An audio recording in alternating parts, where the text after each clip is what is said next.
અરે ભારત દેશ સમૃદ્ધ હતો અને પદ્મનાભ અને સોમનાથ જેવા મંદિરો અતિ વૈભવશાળી હતા. આના મૂળમાં માત્ર ને માત્ર ગાય છે કે આપણે ભારતમાંથી ગાયનું ઘી છે એ વિદેશી ધરતીને આપતા હતા ને એના બદલામાં સોનું લાવતા હતા ને એટલે ભારત છે એ એક જમાનામાં સોનાની ચીડિયા કહેવાતો. કરોડનું સપનું તો દૂર, આજે શહેરમાં 5 હારી ગાય જોવા નથી મળતી.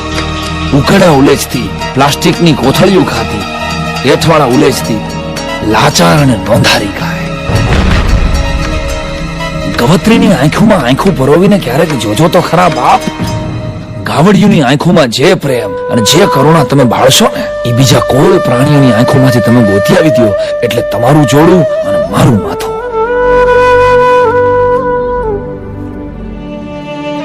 સાહેબ, કચરો ખાનારી ગાય સમગ્ર ભારતની પ્રજાને માત્ર એક જ સવાલ કરે છે કે મારો વાંક તો માત્ર એટલો જ ને કે હું હિન્દુઓની માં છું.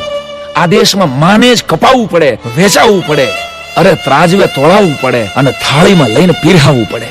હાય રે નસીબ. યાદ રાખજો મિત્રો, જે દિવસે આ ગાય પોતે ઈશ્વરને પોતાનું રાજીનામું માં તરીકે આપી દેશે ને ત્યારે આ ધરતીનું એક પણ પશુ મારીને તમારી માં થવા માટે તૈયાર નહીં થાય. 25-50 વર્ષ પછી આપણી આવનારી ભારતની પેઢીઓને આવી ગાયોના દૂધ વગરની ઓશિયાળી અને અનાથ જોવા ન માંગતા હોય ને તો જાગો અને ભારતના આ દેશી ગૌવંશને બચાવો. ગૌવંશને બચાવવો છે તો એ શક્ય છે, કારણ કે હજી આપણા બધાની અંદર એક દિવસનો ગૌ પ્રેમ અને ગૌ ભક્તિ તો જીવે છે. મકર સંક્રાંતિ એની સાક્ષી છે. મકર સંક્રાંતિના દિવસે આપણી બધાની અંદર ગૌ ભક્તિ કરવાના ઉભરા ઠલવાય છે કે 364 દિવસ જે ગાય એઠવાડા ખાય છે, જે ગાય પ્લાસ્ટિક ખાય છે, જે ગાય ઉકળે આથડે છે, હવે એ ગાયને એક દિવસ તમે પકવાન ધરી દો એટલે એ ગાયને નુકસાન થાય એ આપણે સમજતા જ નથી.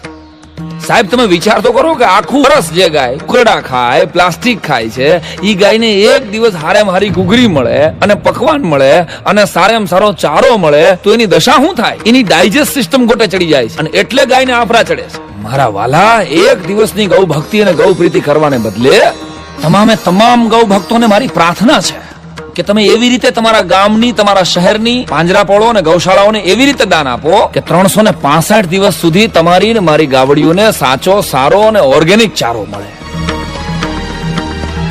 પણ હકારાત્મક રીતે જોઈએ એટલે આ થઈ શકશે. એક દિવસનો મારો. અરે ભારત દેશ સમૃદ્ધ હતો અને પદ્મનાભ અને સોમનાથ જેવા મંદિરો અતિ વૈભવશાળી હતા. આના મૂળમાં માત્ર ને માત્ર ગાય છે કે આપણે ભારતમાંથી ગાયનું ઘી છે એ વિદેશી ધરતીને આપતા હતા ને એના બદલામાં સોનું લાવતા હતા ને એટલે ભારત છે એ એક જમાનામાં સોનાની ચીડિયા કહેવાતો. કરોડનું સપનું તો દૂર, આજે શહેરમાં 5 હારી ગાય જોવા નથી મળતી. ઉકડા ઉલેચતી, પ્લાસ્ટિકની કોથળીઓ ખાતી, એઠવાડા ઉલેચતી, લાચાર અને નોંધારી ગાય. ગવત્રીની આંખોમાં આંખો પરોવીને ક્યારેક જોજો તો ખરા બાપ. ગાવડિયુની આંખોમાં જે પ્રેમ અને જે કરુણા તમે બાળશો ને એ બીજા કોઈ પ્રાણીઓની આંખોમાંથી તમે